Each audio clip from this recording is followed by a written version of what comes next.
What's up everyone? I'm Matt with Ozark Overland Adventures, and in this video I want to talk about some of the tips and tricks and things that I use every year to make winter camping really enjoyable. I love winter camping. It's one of my favorite seasons to camp. With the leaves off the trees, you can just see through the forest, you can see everything. And I just think it's beautiful. And I'm in Arkansas, so we don't get a lot of snow, but in the times that we do get some snow, it is just so gorgeous.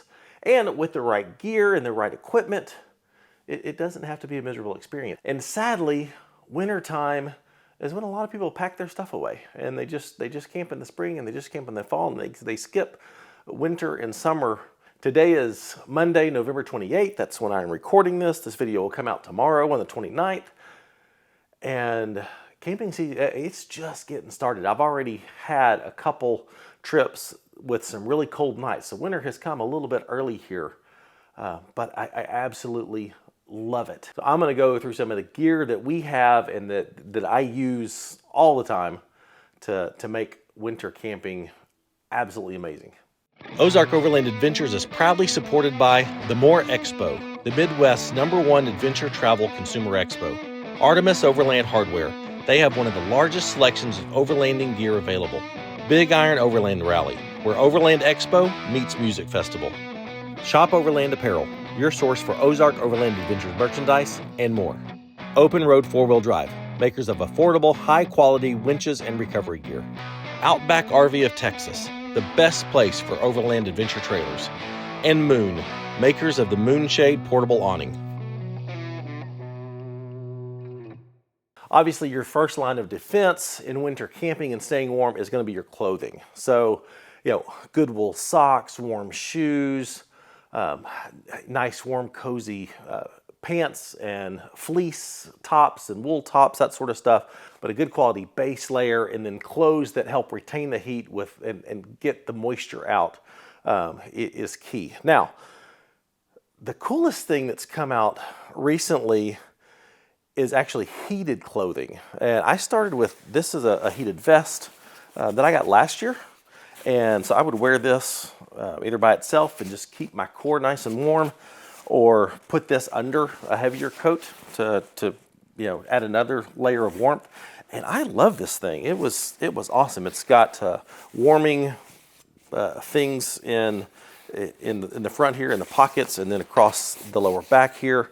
It's pretty cool. We also have this sweatshirt. This is a heated sweatshirt. It's quite heavy, but it's got warming things in the pockets, across the chest, across the back. And these things actually work. Now, they don't work a long time. If you have this thing cranked up on high, you're only going to get a couple hours out of it. But if you keep it on low and then use something else over it, it actually works. And this is my favorite. This is a legit jacket. It's actually a two-piece jacket. So it's got a liner. It's a fleece jacket liner, which is really nice. This is actually the heated part. Then it's got an outer shell for rain and stuff. But this is my favorite. This has become my favorite jacket. And it does an incredible job. There's a ton of different brands of these things that have popped up on Amazon. The ones I have are by a company called Venustus.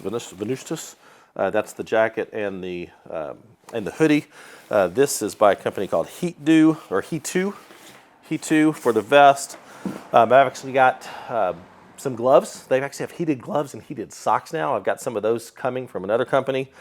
But so I'm not saying buy the Venustus or buy the Heat2. There's so many of them on Amazon. They're probably all the same, just to be real. But I love them. They all have some form of battery pack that you plug the clothing into, and they're all about the same. This one's currently sitting at 26% charge, so I need to charge this. But that's how they run, these little battery packs. And you're not limited to just their battery packs. If you have a larger one, as long as it has a USB port that they can plug into, you can use whatever charger you want. So since I've got several, I could take the charger out of this and the charger out of this and carry them with me, and as need be, I can just pop one out and pop one back on. and go that way. So you've got several options on it. But the heated clothing, it sounds like a gimmick, but it actually works. So highly recommend these things. Like I said, this has become my favorite jacket, and you're going to see me in this probably all winter because it's really that good. So to go along with the heated clothing option, there's actually some new stuff coming out that takes advantage of the fact that, I mean, most of us who are out overlanding and camping, we carry some sort of power station now, just to keep phones topped off, to keep all your camera batteries charged, that sort of thing. And these things have become really invaluable for what we do. And there's companies that are taking advantage of that, like Ignic. This is actually a seat warmer. So our camp chairs, they don't do a good job at insulating us, especially on the butt and the lower back.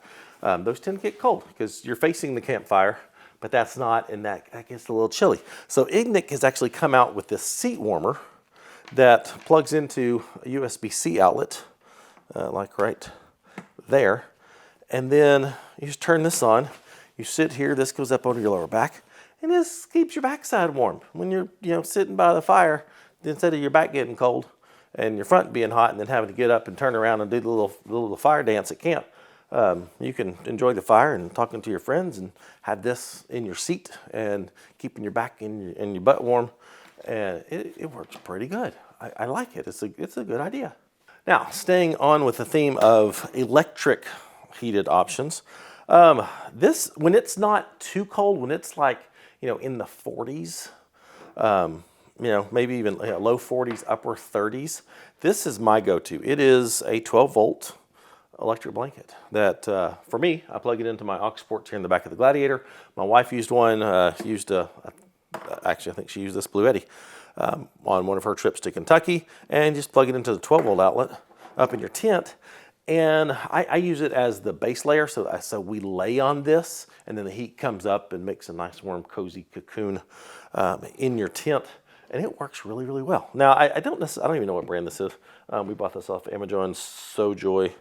I have tried to find this. I'm not even sure this is on Amazon anymore, but I don't really recommend this because it has an auto shut off. I think after an hour it will shut itself off because safety, which is dumb.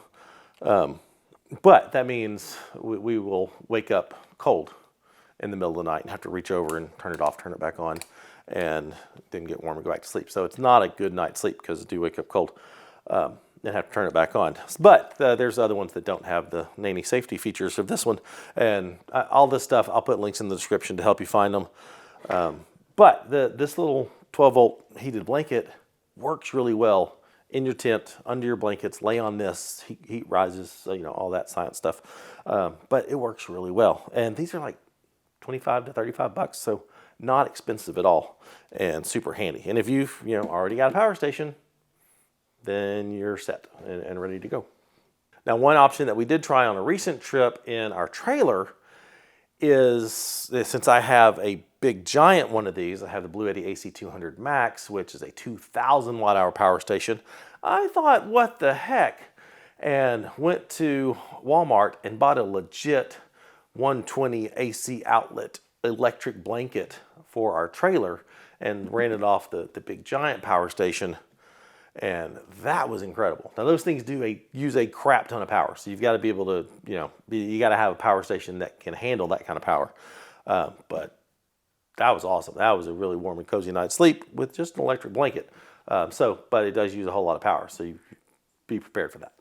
Up next, let's talk about sleeping bags, because these can make or break a good night's sleep. And these are two that I use. I use this one more now than I do this one. This is a 0 degree bag from Teton. I got it off Amazon a couple years ago. It's a very warm and cozy bag, but it is very big and thick. But it's an awesome sleeping bag. 0 degrees, so this can keep you warm and cozy. I'd say down to 20 degrees, because the 0 degree is a survival rating. And none of us go out to the woods to survive. We go out to, have a great time and thrive. So I don't recommend a 0 degree bag in 0 degree weather. That's a bad idea. But 20 degree weather, 0 degree bag, awesome. But this thing is nice and big and plush and warm and cozy, and I really love this bag. It's like, I don't know, 80 bucks maybe on Amazon. Again, I'll leave a link for you in the description. But yeah, I really like this bag. We actually bought a version of this for our trailer that's a two-person. It's a double wide version of this, and it's worked really well for Kara and I when we are in our trailer together. But the reason I don't carry this with me all the time is just because it's so big. It's so big and bulky, and that's the main reason. It takes up space. So this is the one, if you've been watching any of my gear videos, I talk about this one all the time. This is a down, it's actually a top quilt from Enlightened Equipment. And so this is a 20-degree bag. I use it, like I said, it's a top quilt. It can also double as a sleeping bag. And I've since just fallen in love with this thing. This is my extra blanket up in my rooftop tent. This is the one I take with me, and it's amazing. It's a 20-degree bag, but I actually think it stays warmer than my 0-degree bag from Teton, just because it's down and it's so soft and it's so comfortable. I absolutely love this bag. But this is the Revelation sleeping quilt from Enlightened Equipment, and this is one of their custom ones. So you can customize the colors, you can customize the fill, you can customize the size. This is one of their extra long ones because I'm 6'1" and don't like being all cramped up. It's also one of their wide versions because I don't like mummy bags or I'm all nice and confined. This is my favorite sleeping bag in the whole wide world, and they're not cheap. I'm not gonna lie to you. These are, that's an $80-ish, under $100 sleeping bag, 0-degree bag from Amazon. And this is $350-ish, $360 or something, I think, maybe for the custom one. But I'll never go back to a standard sleeping bag again because these down ones from Enlightened Equipment are just incredible. So if you've got the ability to go with something like this, highly recommend. One of the best things about being on an overlanding trip or a camping trip in the wintertime is you get to build a great big fire to stay warm and cozy around it. And that's the reason to go, is just to hang out by the fire. There's just something about it, it's something special. Now I've got a few different options here on types of fire pits that I'll run through real quick. This is the pop-up pit that I discovered this a few years ago. I got it off Amazon. And it's a fire pit. So you may be wondering, why would I take a fire pit with me when there's a fire ring, when I can just build it on the ground? And that is a great question. Now, the reason you would want a fire pit like this, and the great benefit to having something like this, is mainly because it elevates your fire up off the ground, and it has a stainless steel mesh base that your wood sits on. And so what that allows is for airflow to come up under the fire and up through the fire from the bottom. And it creates a very hot, very clean burning fire that you just can't get by building a fire on the ground. Now, that does have one main con to it, in that you will go through wood a little bit faster with one of these because it does burn so much hotter. But the main thing is that it burns cleaner. And so, you have a fire pit on the ground and there's always smoke. I mean, you can't have a smokeless fire on the ground. At least I never have been able to. So there's always that one person around the campfire that the smoke just seems to follow, and it gets in your face and all that. There's always that one person. A lot of times that's my wife. Sometimes that's me. But this creates such a clean burning fire that you don't have all that smoke that follows you around near as bad as you do with a ground fire. So, when you go to bed, you don't want a big roaring fire, obviously, when you go to bed. But this keeps everything contained, and when you wake up in the morning, it is just a very fine, cold ash that I take it and I dump it in the existing fire ring. And that's where I put the ashes in this thing. But you don't have to worry about the smoldering campfire still lingering in the morning, that sort of thing, that you have to deal with, you know, dumping water on and putting out, because it burns so cleanly. It burns everything to ash, and you dump it out and then, you know, pack it back up and you're on your way. So this one, I love. If I'm going to be out with multiple people and we want a nice big fire, this is what I take. Now, if I'm out solo and just need a little fire for myself, this is what I take. It's a flat pack fire pit by LifeDo. Same principle. Elevate your fire up off the ground. Burns hotter, burns cleaner. But this one is, I'm sure you've seen these before, but they're just the metal plates that you interlock together. This one has a grill grate on it for cooking. Actually, it does a pretty good job. But you just take them out and just, you know, assemble it. These flat packs can be kind of a pain in the butt to put together, but same principle. Elevate your fire, creates creates a path underneath for air to flow to come up through here, and it creates a nice little spot for a fire. So if I'm solo and I'm going to have a wood burning fire, this is what I take, because it packs up so compact and so thin. It's just very easy for me to find a spot for it. But I like this one. This company was super nice, LifeDo, and etched Ozark into the side, which I love. But this is my go-to, and I will, you know, take their little grill grate here, and I'll cook some burgers or cook a steak or some hot dogs or, you know, whatever here on the grill, and it works really well. So if I'm solo, the flat pack is my go-to. If I'm, you know, in a big group, and sometimes big groups, me and my friends all have the pop-up pits, and so we'll do like 3 or 4 in a circle and have a big giant fire for a big group. But I like this one for when it's just me. Now, unfortunately, there are times when we cannot have a wood burning fire at camp. During burn bans, obviously, you know, no wood burning fires, and, you know, sometimes you're just in wet weather and you're not going to find dry firewood around camp unless you just, you know, go out and buy some and manage to keep it dry while you're traveling. But sometimes the weather prohibits you from having a wood burning fire at camp. So that's where these come in. These are propane fire pits that I learned to really, really like. Again, if I'm traveling solo, and, you know, just me and just need a small fire at camp to keep me warm, I'll take this guy. It's by Ignic, the same company that made the seat heater, but it's by Ignic, and it is a small fire pit built inside of an ammo can, and it comes with the regular hose. I did add lava rocks to it. It doesn't come with lava rocks; they're optional. But I just went to Home Depot and, you know, bought my own lava rocks to throw in there, just to help, you know, break up the heat from the little propane outlets in there. But this is a great little personal propane fire pit that's obviously doesn't take up a lot of space, and it works really well. I've very much liked having this at camp when I can't have a wood burning fire. It's small, compact. I can just use a little 5-pound tank with this thing, and it's going to last me a couple nights without any issue. Now, if, again, we're in a group, or, you know, me and my wife and want a bigger fire, that's where one of these comes in. This is actually not just a fire pit.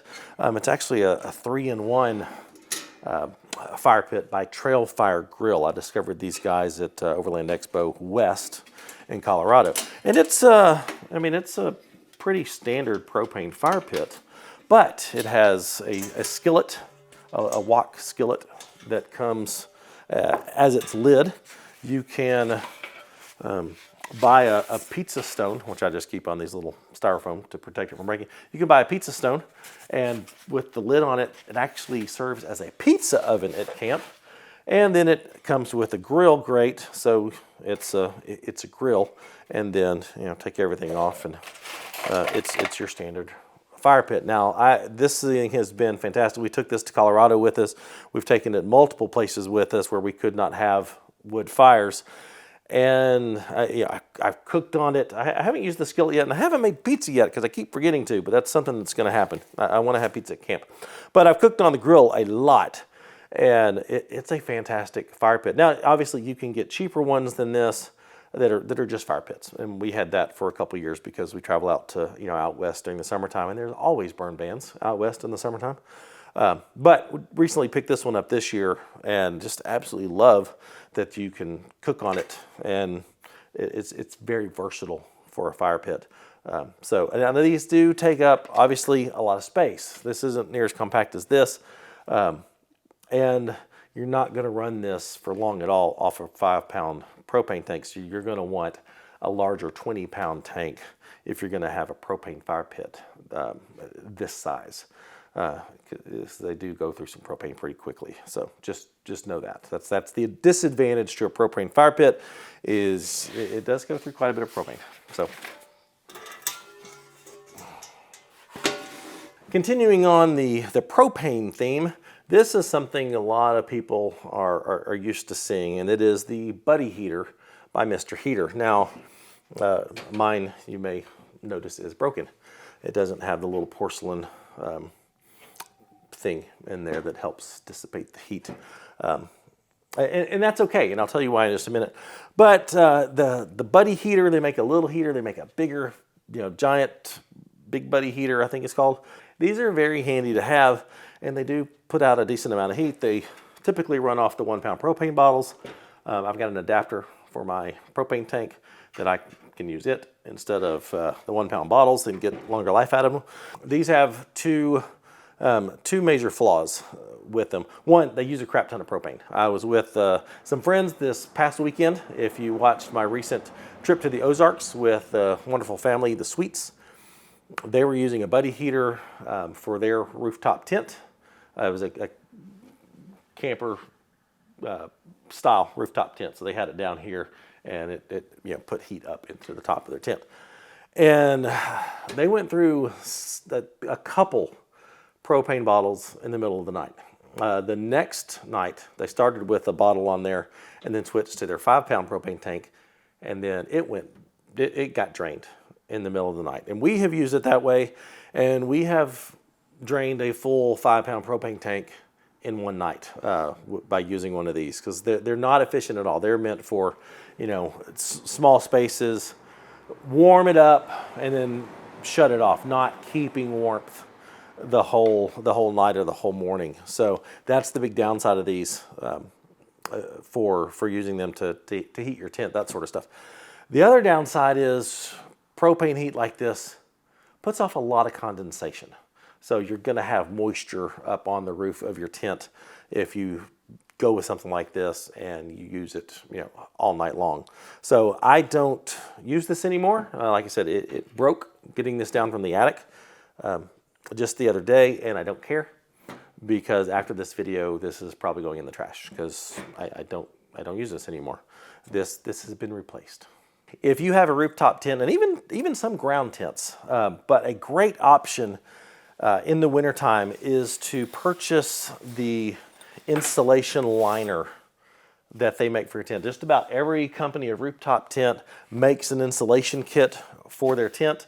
I'm fortunate, my Global Road Outdoors tent, it actually comes with the insulation kit in the in the price. So one of the perks of the Global Road tents is you get a lot of extra stuff that other companies make you pay extra money for. So this is my insulation kit. Obviously, I haven't put it in my tent yet.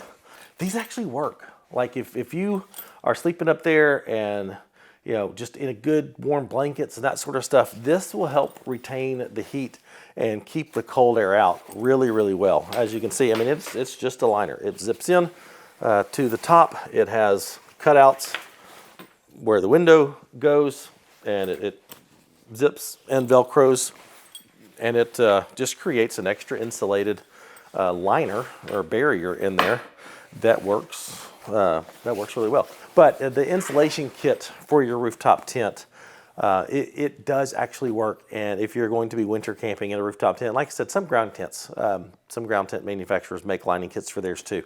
But it really does make a difference, because the material used on tents is just so thin, and it has very, very minor insulation properties in that. So this helps a lot. Now, the downside is it does make your tent more bulky to fold up, and some you got to take this in and out every single time, which can be kind of a pain. Mine, with this in, I can still fold it up, but it just makes it makes it harder, and I have to work a lot harder to get my tent folded down. But it does definitely work and help. So highly recommend the insulation kit for your tent. Now, I'm not sure that I'm actually going to be installing this year because of this.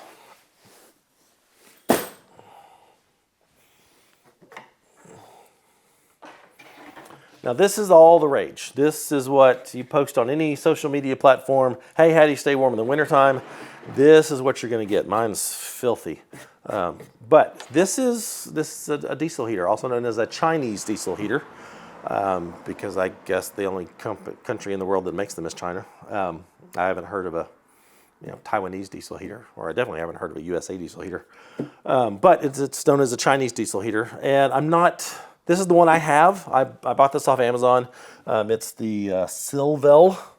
It works. I honestly, I think they're pretty much all the same. All the diesel heaters that you can get off Amazon, I honestly think are all the same. So I'm not promoting Silvel. It's just the one I have, and I can honestly tell you it works. This is a 5 kilowatt diesel heater. And I think, they make them in 2 kilowatts. They make them in up to, which I have. I used it last year. I got this one because a 2 kilowatt was not near hot enough to heat our camper. So I got the 5 kilowatt, and I think it will do really well. I actually thought this was going to be overkill in my rooftop tent and make it too hot in there. But this last outing, I was camping in the teens, upper teens, and did not have my insulation kit in, and just had this cranked up on a higher heat setting, and it stayed awesome. I was just in my tent, just with the blanket, sleeping in my underwear, no thick, didn't have my thick sleeping bags. I didn't have, just sleep. I wasn't sleeping in bulky clothes, not sleeping in sweatpants or anything like that, like most people do in the wintertime. I was sleeping in my underwear and just a light blanket, had the diesel heater outside, blowing hot air in. Oh, it was amazing. It was really, really amazing. So they do definitely work. This one was $175, $160, something like that. I've taken it out twice now. On high, I can definitely get a full night out of a tank of diesel with this thing on high. On low, I can get a couple nights out of the small tanks that are in here. So, just you note that I got the diesel roto packs here on the back of the Gladiator, and that's because I was using this and wanted to make sure I didn't, was using this for a couple nights and it was going to be really cold, and so needed extra fuel to make sure I didn't get cold. But they definitely work. They got some quirks that sometimes you figure it out. So far, I've had zero issues with this one. And you can get them all in one like this, which is really what I recommend. It just makes life super easy. Or you can buy kits where you can build your own, put them in your own box or, Pelican case style thing. There's so many options out there. But this one's an all-in-one kit, and it works. So the diesel heater is the one thing that will just completely transform winter camping. It's, ground tent, rooftop tent, whatever. Shoot, if you got a hammock and just, pipe this into your hammock little thing, it would work amazing. So highly recommend a diesel heater. It doesn't have to be this brand. I honestly think I think all the ones on Amazon are the same. They'll look the same. So do make sure that you get, they've got a couple different styles where they got this single outlet here, and then they have one with 4 little smaller outlets. Don't get the one with the 4 because you really can't do anything with that. Make sure the one you get has a single outlet here, and you put a hose, like a dryer hose, on it, and then you duct the heat up in your tent, and it works absolutely fantastic. You do have to buy your own 12 volt cord because it just comes with bare ends, so you do have to buy a separate 12 volt cord and just attach them to it to run it off 12 volt power. So you do have to have 12 volt power, like a power station or auxiliary batteries in your back of your vehicle, that sort of thing. You don't want to plug this into your 12 volt outlet in your vehicle because this will drain your battery overnight, and you won't be able to start your vehicle. So you do need a separate power station or auxiliary power to run this. So just know that. But I mean, honestly, this of all of these things, this is the game changer for winter camping, because it's just so warm and cozy in your tent, and it makes it awesome sleeping through the night in the diesel heater in your underwear. I think I covered everything. At least this is everything that I currently use to thrive for wintertime camping. And like I said, it's one of my favorite seasons to camp, and now it's even more better. I mean, the options that we have now to just stay out longer and longer and be more and more comfortable off the grid, in the woods, on the trail, it's just incredible. So let me know if I missed anything. Let me know if there's a winter camping solution that you have that I didn't cover here that has been a game changer for you. I know there's some tents that have wood fire stoves in the tent. The big style, like hut style tents. You got the wood burning stove in the tent. I've never experienced that. It looks like it would be amazing. I know there's other types of heaters in addition to the diesel heater. I think there's some propane versions of them. Again, I have no experience with those. I use the diesel heater. But there's other options out there. I just have not used them. So if you have used those, post them in the comments. I'd love to know more about them. And if you would, give the video a like, subscribe to the channel if you're not already. And if you like the content that we're doing on this channel and you want to consider supporting us, check out the Patreon link. We do special content for our patrons, special events. We provide access to our GPS data to our patron supporters, so give that a consideration. And for Ozark Overland Adventures merchandise, hoodies, OOA hoodies, and long sleeve shirts to help keep you warm, check out shopoverlandapparel.com. Thanks for watching. I'll see you next time. Bye.